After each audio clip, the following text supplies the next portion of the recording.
Hello friends, I am Anand Hood. I welcome you to the period of English. In our previous period, we were learning the section 3rd, writing skill. Do schools really kill creativity? Mind mapping. And I mentioned my opinion that schools do not kill creativity. Schools actually nourished your creativity. And in the previous period, we have seen three mind maps. The first one is of your college, our college, and from that main idea we have derived three branches. The first one is of your classroom, second one is of your library, and the third one is of principal's office, from which two sub branches we have derived. First one is of accounting section and the second one is of clerical section.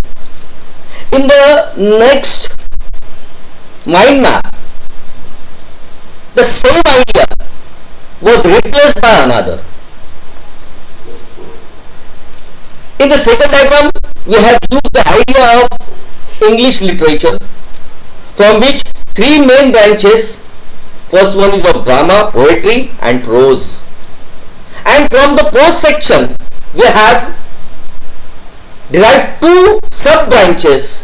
First one is of fiction and the other one is of non-fiction.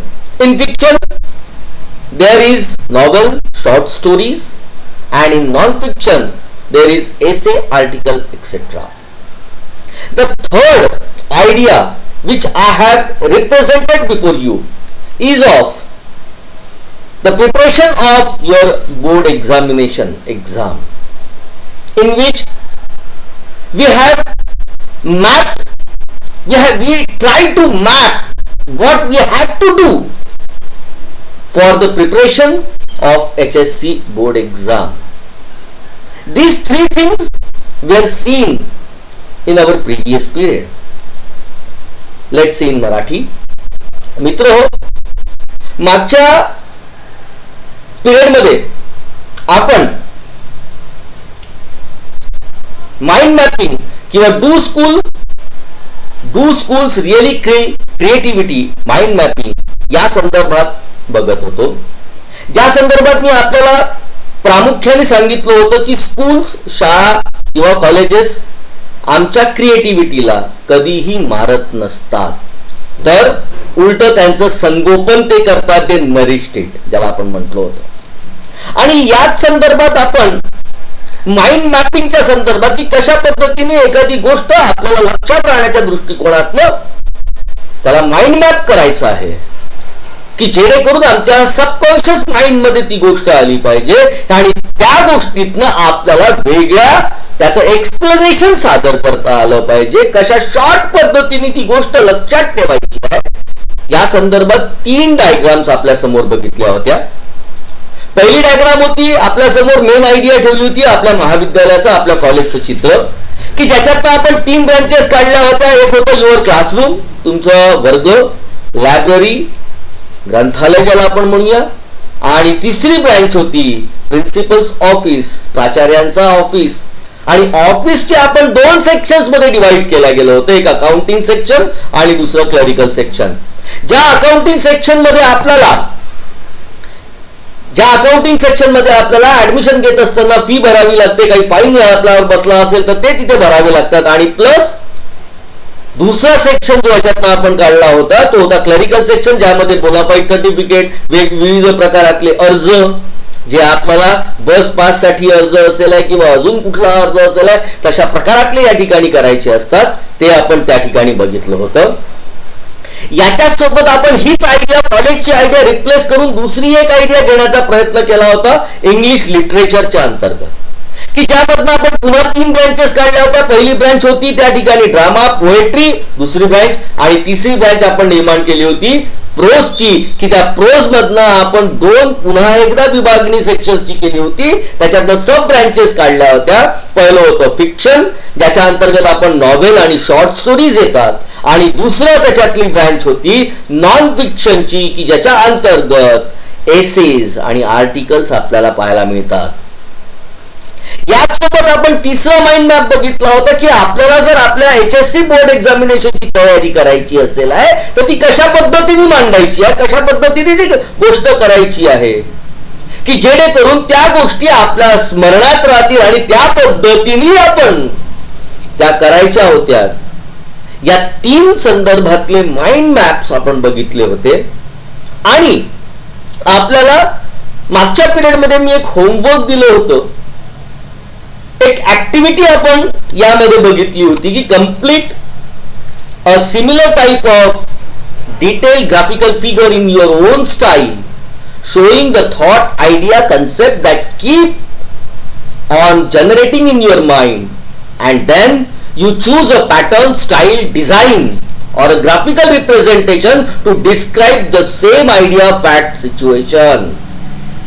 मी आपल्याला सांगितलं होतं की आपण जशा 3 activities वरती बघितल्या होत्या, आता एक वेगळ्या डिफरंट टाइपची एक ऍक्टिव्हिटी, डिफरंट टाइपची एक डायग्राम आपल्याला घ्यायची होती. खालती मी आपल्याला 2 डायग्राम्स आपल्या पुस्तकामध्येच दिलेल्या आहेत, त्याच डायग्राम्स या ठिकाणी मांडलेल्या आहेत. आणि एक नवीन आयडिया घेऊन त्याच्या सब ब्रँचेस आणि त्याच्यातनं अजून कोणत्या शाखा निघतात या संदर्भात आपल्याला म्हटलं होतं. आनंद वाटला आपल्यापैकी काही लोकांनी मला फोन करून या संदर्भात आपल्या समस्या विचारल्या, समस्या ठेवल्या, आणि त्या समस्या जाणून घेतल्यानंतर आपल्याशी जो संवाद साधला गेला, अपेक्षा आहे की त्याच्यातनं आपल्याला सुद्धा बऱ्याचशा गोष्टी क्लिअर झाल्या असतील. तर मित्र हो, ही जी ऍक्टिव्हिटी मी आपल्या समोर होमवर्क म्हणून ठेवली होती, ती आता आपण वर्गातच त्या संदर्भातली ऍक्टिव्हिटी बघणार आहोत, की कशा पद्धतीने एक डायग्राम आपल्याला या ठिकाणी दाखवायची आहे. तर एक सिंपल सी डायग्राम मी आपल्या समोर मांडतो आहे. ती डायग्राम आहे आपल्याच पुस्तकात जे कंटेंट आपल्याला दिलेले आहेत, म्हणजेच आपली जी अनुक्रमणिका आहे, ज्याला कंटेंट म्हणतो आपण, त्याच कंटेंटला आपण या ठिकाणी डायग्रामच्या माध्यमातून या पिरियडमध्ये माझ्या डोक्यात असणाऱ्या जी डायग्राम होती त्यानुसार या ठिकाणी बघणार आहोत. म्हणजेच आपल्याला अनुक्रमणिकेमध्ये in our content we have 4 units. Our syllabus is divided into 4 units. The first one is of prose, the second one is of poetry, the third one is of writing skill, and the fourth one is of genre drama, that is novel. अर्थात मित्र हो, या ठिकाणी जी activity मी आपल्या समोर मांडतो आहे, I am not saying that I have covered all the points coming under these portions in this diagram, but some of them I have represented in this diagram. आपल्याला जी अनुक्रमणिका दिलेली आहे त्या अनुक्रमणिकेमध्ये जसे ते 4 युनिट्स आपल्याला आहेत. पहिला प्रोज येतो, नंतर पोएट्री येते, नंतर रायटिंग स्किल येते, नंतर ड्रामा किंवा ज्याला आपण नॉव्हेल या ठिकाणी घेणार आहोत. कारण ड्रामा आपल्याला मागच्या वर्षी झाला होता 11वी असताना, यावेळेस आपल्याला नॉव्हेल दिलेला आहे म्हणून नॉव्हेल. आणि त्याच्यातनं कशा पद्धतीने सब ब्रँचेस या ठिकाणी काढल्या गेलेल्या आहेत ते मी आपल्याला माझ्या या डोक्यातल्या डायग्रामनी या ठिकाणी दर्शवणार आहोत. पण अर्थात मी प्रामाणिकपणे हे सांगतोय की मी या अंतर्गत येणाऱ्या प्रत्येक गोष्टीला या ठिकाणी स्थान दिलेलं नाही, तर त्याच्यापैकी काही गोष्टींना या ठिकाणी मी स्थान दिलेलं आहे. कशा पद्धतीने जे होमवर्क मी आपल्याला दिलं होतं ती माझ्या डोक्यातली एक आयडिया, कन्सेप्ट मी आपल्या समोर एका वेगळ्या डायग्रामच्या माध्यमातून मांडतोय. पहा, जसं या ठिकाणी आपल्याला घेतलेलं आहे प्रिपरेशन फॉर इंग्लिश सब्जेक्ट. आपल्याला जो हा विषय दिला गेलेला आहे, युवक भारती हे पुस्तक आपल्याला दिलेलं आहे, त्याच्यामध्ये 4 युनिट्स दिलेले आहेत. म्हणून you will find here 4 main branches derived from this preparation for the English subject. These are these 4 main branches, and all are other sub branches which are represented in different color, which we have represented in different color. Main idea जी आहे ती निळ्याने आपल्याला समोर मांडल्या गेलेली आहे, निळ्याच्यात मांडल्या गेलेली आहे. त्याच्या ब्रांचेस ज्या निघणार आहेत चार त्या सुद्धा आपल्याला निळ्याच्यातच दर्शविल्या जाणार आहेत आणि बाकीच्या मात्र वेगळ्या कलरच्या माध्यमातून आपल्या समोर ठेवल्या गेलेल्या आहे. तर आपल्या in our content our first unit represents, ज्याला आपण म्हणू we will call it prose. We have prose section and from this prose section I have derived two sub branches. या प्रोज सेक्शन मध्ये आपल्याला कोणकोणत्या गोष्टी डील करायच्या आहेत, त्या डील करणाऱ्या दोन गोष्टी, अर्थात भरपूर गोष्टी आहेत पण त्याच्यातल्या फक्त दोन गोष्टी मी या ठिकाणी आपल्या समोर रिप्रेझेंट करतो आहे. The first one is of vocabulary. व्होकॅब्युलरीच्या संदर्भात आपल्याला त्या ठिकाणी प्रश्न पाहिजे असतात आणि त्या प्रश्नांच्या याच्यात या व्होकॅब्युलरी मध्ये अजून दोन प्रकार, दोन ब्रांचेस आपल्या समोर दिसतात आहे. पहिलं येत आहे अँटोनिम्स आणि दुसरं येत आहे सिनोनिम्स. समानार्थी आणि विरुद्धार्थी शब्द आपल्याला जे या ठिकाणी लिहायचे असतात त्या संदर्भात या व्होकॅब्युलरीचे प्रश्न आधारित असतात. म्हणून ही पहिली ब्रँच जी प्रोज सेक्शन मधनं मी आपल्या समोर मांडतो आहे. तसेच त्याच्या सब ब्रँचेस पण आपल्या समोर अँटोनिम्स आणि सिनोनिम्सच्या माध्यमातून मी मांडल्या. तसंच दुसरी जी ब्रँच मी या ठिकाणी प्रोज मधनं डिराईव्ह करतोय ती येते आपल्या समोर ग्रामर. आता ग्रामरचे सुद्धा विविध प्रकारातले सेक्शन्स आहे पण त्याला मी दोन याच्याच कॅटेगरीमध्ये या ठिकाणी डिस्ट्रीब्यूट केलेलं आहे आणि आपल्या समोर मांडतो आहे. I am representing grammar in only two branches. There are lot of branches in it but only two are mentioned in this figure. कोणकोणती येत आहेत तर पहा. पहिली येत आहे सब ब्रँच, त्याचं ट्रान्सफॉर्मेशन. आता या ट्रान्सफॉर्मेशनची वेगवेगळ्या ब्रँचेस पुन्हा निघतील. कसं use as soon as, transfer the sentence in as soon as, not only but also, unless, even if. There are so many transformations. म्हणजे या ट्रान्सफॉर्मेशन मधून अजून आपण किती सब ब्रँचेस काढू शकतो आणि म्हणून ती फक्त एकच ब्रँच या ठिकाणी ट्रान्सफॉर्मेशनच्या अंतर्गत मी या ठिकाणी घेतलेली आहे. आणि the second branch which I have taken is reported speech, direct indirect ज्याला आपण म्हणतो. दिस रिपोर्टेड स्पीच, आता याचे सुद्धा वेगवेगळ्या प्रकारातले जेवढे सेंटेन्सेस, टाइप्स ऑफ सेंटेन्स आहेत तेवढे रिपोर्टिंग स्पीच आपल्याला पाहायला मिळतात आहे. तर अशा प्रकारातलं प्रोज सेक्शन मधनं मी व्होकॅब्युलरी आणि ग्रामर या दोन मेन ब्रँचेस काढल्या आणि त्याच्या सब ब्रँचेस आपल्या समोर ठेवलेल्या आहेत. तसंच आपल्या अनुक्रमणिकेमध्ये in our content the next unit, the next section, the second section is of poetry. Here I have divided this section, though there are types of poetries but I haven't mentioned that types of poetry here. आपल्याला ज्या कविता दिलेल्या आहेत त्या कविताच्या दृष्टिकोनातून आपल्याला कोणते प्रश्न या ठिकाणी घ्यायचे असतात, अर्थात त्याच्यातही बरेच प्रकार आहेत पण फक्त 2 of them are mentioned here. फक्त दोनच त्याच्यातले मी या ठिकाणी घेतल्या गेलेले आहेत. ज्याला आपण पोएट्री म्हणतो तो सेक्शन आपल्या समोर आता येतो आहे आणि या पोएट्री सेक्शन मधनं दोन सब ब्रँचेस मी जे काढल्या गेलेल्या आहेत त्याच्यातली पहिली सब ब्रँच आपल्या समोर येते आहे पोएटिक डिव्हाइस.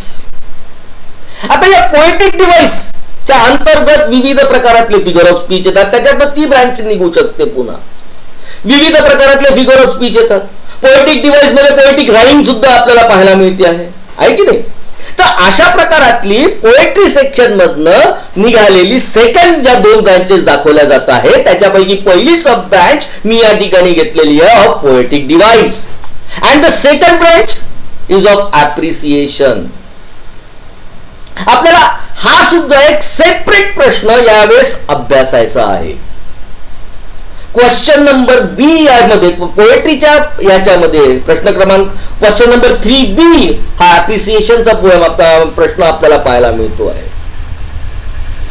तर पहिला आपण प्रोज घेतलं, त्याच्यातलं सब ब्रँचेस आपल्याला दाखवला. नंतर पोएट्री सेक्शन घेतला आहे. त्या पोएट्री सेक्शन मधल्या सब ब्रँचेस दोन सब ब्रांचेसच्या माध्यमातून मी आपल्या समोर माझी आयडिया, माझी कन्सेप्ट आपल्या समोर ठेवतो आहे. The third section which is in our textbook is of writing skill. Again, this writing skill is divided into 4 parts here, though there are several parts, but 4 of them I have mentioned here. Writing skill मधले फक्त 4 या ठिकाणी मी parts mention केलेले आहेत. The first part is of group discussion. तुम्ही जर आपल्या अनुक्रमणिकेमध्ये पाहाल तर ग्रुप डिस्कशन त्यामध्ये आपल्याला दिसेल आहे. संभाषण एकामेकांशी कसं करायचं, एकामेकांशी ग्रुप डिस्कशन कसं करायचं, जे या अंतर्गत येते आहे. The next branch is of virtual message. Friends, today virtual message are very popular. This messages gives us lot of information, आणि म्हणून या व्हर्च्युअल मेसेजच्या संदर्भात ही सेकंड ब्रांच मी या ठिकाणी दाखवल्या गेलेली आहे. The third branch which is derived from writing skill is of mind mapping. आपण जी गोष्ट या ठिकाणी करतो आहे, कशा पद्धतीने गोष्ट लक्षात ठेवायची ती माइंड मॅपिंग सुद्धा मी या ठिकाणी आपल्या समोर मेन्शन करतो आहे, की जे आपल्याला आपल्या सबकॉन्शियस माइंड मध्ये घेऊन कॉग्नेटिव्ह लेवल शब्दप्रयोग जर आठवत असेल तर ती गोष्ट लक्षात ठेवायची आणि त्यामधनं विविध प्रकारातलं एक्सप्रेशन आपल्याला त्या ठिकाणी मांडायचं असते.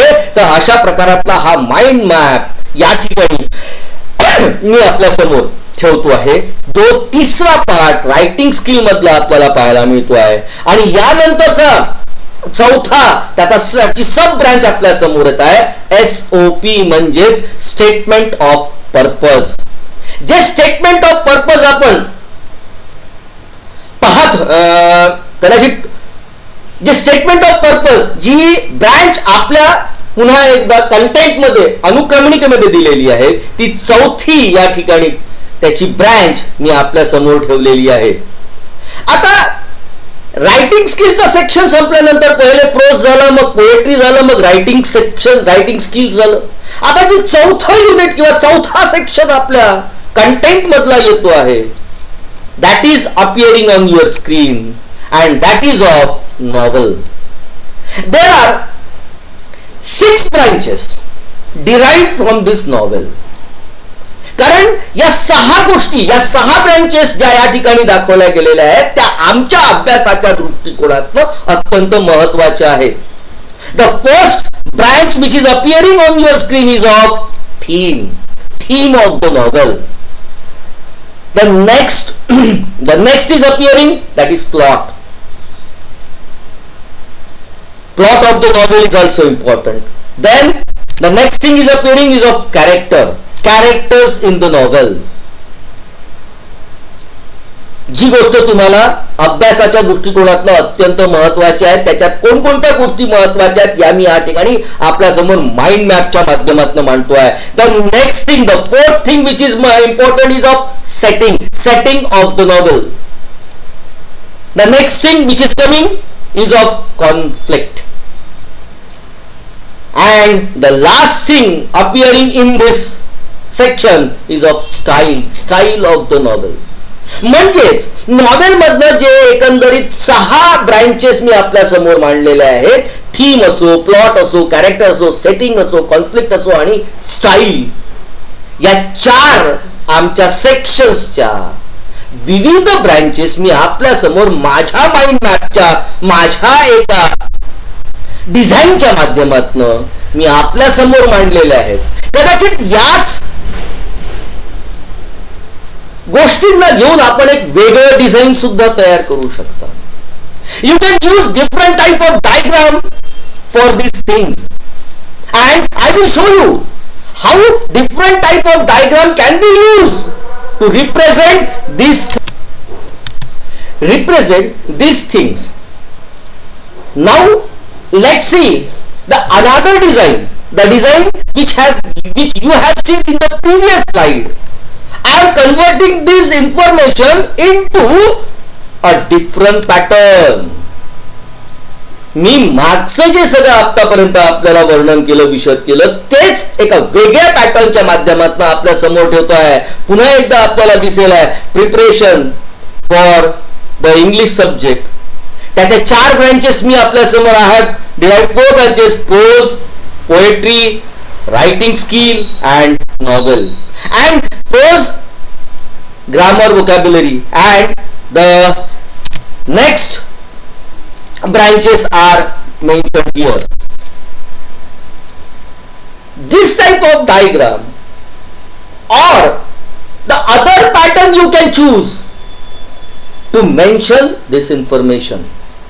ही माहिती मांडण्याकरता आपण वेगवेगळ्या पद्धतीच्या अशा विविध प्रकारातल्या डायग्राम्सच्या माध्यमातनं, माइंड मॅपच्या माध्यमातनं या गोष्टी आपल्या स्मरणात ठेवू शकता.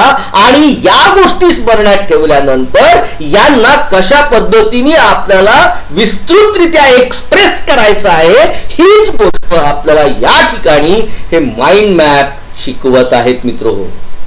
नाऊ समोर या चॅप्टर मध्ये किंवा या पोर्शन मध्ये काय म्हटलं गेलेलं आहे, तर let's see line to line. Julian Astle is the director of education at the RSA. What is RSA? RSA means Royal Society of Arts. He is the director. Julian Astle was the director of Royal Society of Arts. Director of education. He is the director of education at Royal Society of Arts, जे आपल्याला पाहायला मिळते London मध्ये, United kingdom ज्याला आपण म्हणतो. Previously he work in number 10. Previously this man Julian Astle was work Downing Street as deputy director of the British Prime Minister's policy unit. He worked with the deputy prime minister, British prime minister, deputy district of the British prime minister policy unit. He has worked here also, and senior policy advisor.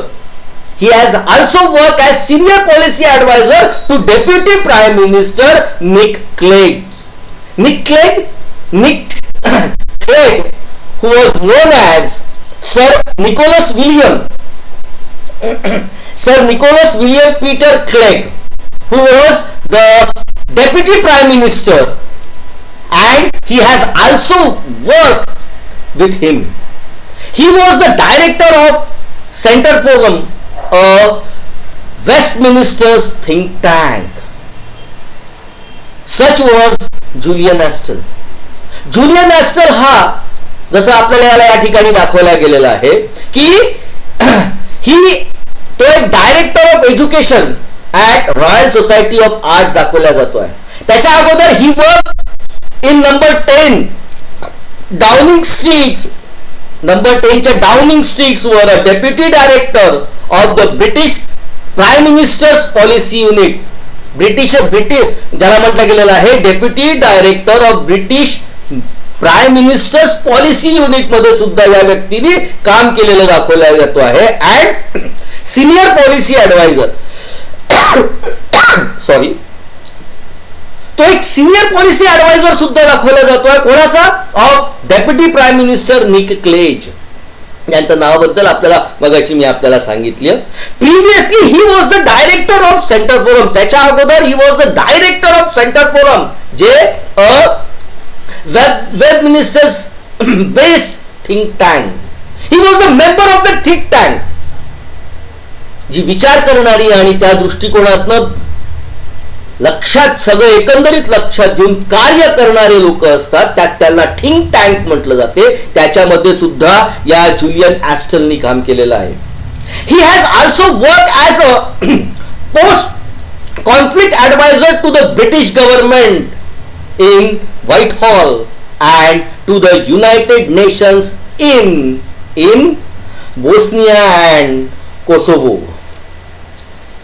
Julian Astle कोण होता? जो याचा लेखक दाखवला जातो आहे तो he has also work as a post conflict adviser. तो पोस्ट कॉन्फ्लिक्ट ऍडवायझर ब्रिटिश गव्हर्नमेंटचा सुद्धा म्हणून काम केलेला व्यक्ती आहे इन व्हाईट हॉल. आणि एवढंच नव्हे तर त्याच संदर्भातलं कार्य United nation in Bosnia and Kosovo मध्ये सुद्धा त्यांनी हे काम केलेलं दाखवलं जात आहे. In the most watch Ted talks. What is Ted talks friends? Ted talks means TED conference LLC is an American media. LLC is an American media organized that post talk online for free distribution under the slogan ideas worth spreading. TED has been held annually since 1990. 1990 पासून हे Ted talks annually आयोजित केलं जाते. ही एक American मीडियानी आयोजित केलेली एक conference असते की ज्या कॉन्फरन्सच्या माध्यमातून विविध प्रकारातले जे तज्ञ लोक असतात ते आपापलं म्हणणं या ठिकाणी मांडत असतात, आपापल्या आयडियाज या ठिकाणी मांडल्या जात असतात. कारण त्यांनी सांगितलंच तसं आहे की idea worth spreading. Idea concept मांडणारे हे लोक असतात आणि याकरता हे टेड टॉक्स आयोजित केले जात असतात. तर याच ठिकाणातल्या एका टेड टॉक मध्ये इन द मोस्ट वॉच जे सर्व लोक बघत असतात अशा या TED talks of all times educationalist, the man who was an educationalist, कोण तर sir Ken Robinson FRSA claims that this man, who is this guy? Sir Ken Robinson, he is an educationalist ज्याला म्हटलं गेलेलं आहे. Sir Ken Robinson FRSA is a British author, speaker and international adviser on education in the art to government. गव्हर्नमेंटला सल्ले देणारा हा एक educationalist. Claims that in this TED talk he claims, त्यांनी म्हटलं होतं, सांगितलं होतं that schools kill creativity. This was his famous statement. You can search it on Google. You will find there की केन रॉबिन्सननी एकदा म्हटलं होतं की our schools kills creativity, arguing that, त्याच्यात तो अजून समोर आर्ग्यू करतोय, we don't grow into creativity, we grow out of it. His opinion was that we don't grow in creativity, our school doesn't nourish creativity, it kills our creativity. This was his statement that the students don't grow in creativity, we grow out of it. This was his famous statement. Or rather we get educated out of it. And what does he says? Or rather we get educated out of it. We get educated out of creativity. Yet to Robinson's creativity is as important as literacy, and we should afford it the same status. What Ken Robinson is saying? Ken Robinson TED Talks च्या माध्यमातून एक विधान करतात आहे की our schools kills creativity. आमच्या शाळा या क्रिएटिव्हिटीला मारत असतात. सृजनशीलता ज्याला आपण क्रिएटिव्हिटीला म्हणतो. आणि त्या संदर्भात तो कारण देतोय, आर्ग्यू करतोय की we don't grow in creativity. Creativity मध्ये आमचा इथला विद्यार्थी मोठा होत नाही. मी जर सुरुवातीला आपल्याला जे बोललो होतो, जर आठवत असेल की मॅक्झिमम आमच्या सारखे विद्यार्थी हे घोकंपट्टी करताना आपल्याला दिसतात. क्लॅमर ज्याला मी शब्द प्रयोग केला होता, ती घोकंपट्टी करणं हे आमच्या करता घातक आहे. पण कोणती शाळा विद्यार्थ्यांना घोकंपट्टी करायला सांगते?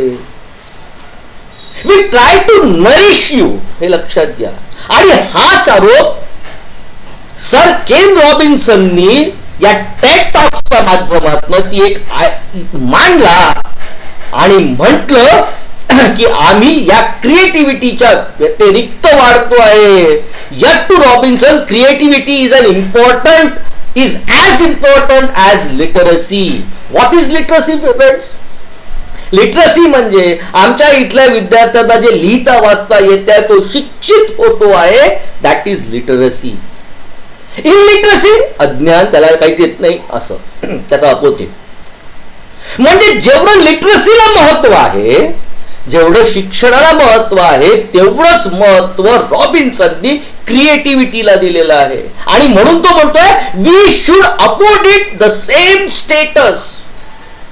आम्ही या क्रिएटिव्हिटीला सुद्धा त्याच दर्जाचं स्थान दिलं पाहिजे आहे जे आम्ही एज्युकेशनला देतोय, लिटरसीला देतो आहे. तो एज्युकेशन शब्द प्रयोग नाही करतो, तो लिटरसी हा शब्द प्रयोग करतोय. कारण लिटरसी होणं हे जास्त गरजेचं आहे. कारण अज्ञान, इनलिटरसी राहिलं तर सगळीकडे अंधकार त्या व्यक्तीच्या आयुष्यात राहण्याची शक्यता असते.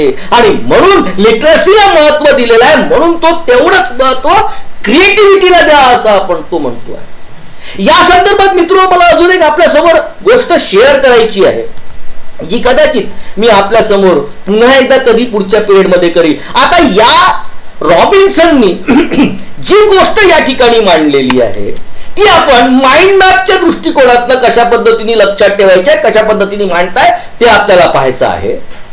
कशा पद्धतीने हा माइंड मॅप या ठिकाणी रॉबिन्सनचा आपण काढलेला आपल्या पुस्तकातच दिलेला आहे. सर केन रॉबिन्सन एका साईडला लिहिलेला आहे आणि त्यांनी जे व्ह्यूज मांडलेले आहेत ते एका साईडला दिलेले आहेत. पहिला व्ह्यू त्यांनी आपल्या समोर ठेवला, स्कूल स्किल क्रिएटिव्हिटी.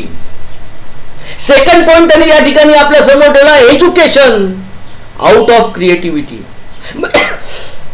म्हणजे एज्युकेशन आपल्याला दिलं जाते आहे, that is out of creativity तो म्हणतो आहे. आणि लास्ट थिंग तो या ठिकाणी म्हणतो आहे की creativity to be acquired in education itself. आणि याच क्रिएटिव्हिटीला एज्युकेशन मध्ये सामील करा. It should be a part of education. अशा पद्धतीचं मत केन रॉबिन्सन आतापर्यंत आपल्याला जो मांडत होता ते माइंड मॅपच्या दृष्टिकोनातनं आपण या ठिकाणी पाहिलं. आणि या ठिकाणी अजून समोरचा भाग आपण पुढच्या एका पिरियड मध्ये पाहणार आहोत. आतापर्यंतच्या पोर्शन मध्ये आपण जे पाहिलं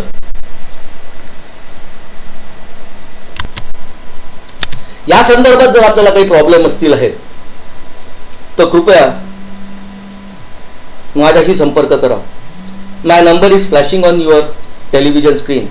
and if you want to watch this video again, our college YouTube channel, the link is flashing on your television screen, Principal LTM Bani, and the link is given below, and where you will find all subjects video, and the backup link is given below of my videos. Kindly contact me and solve your problems. Thank you.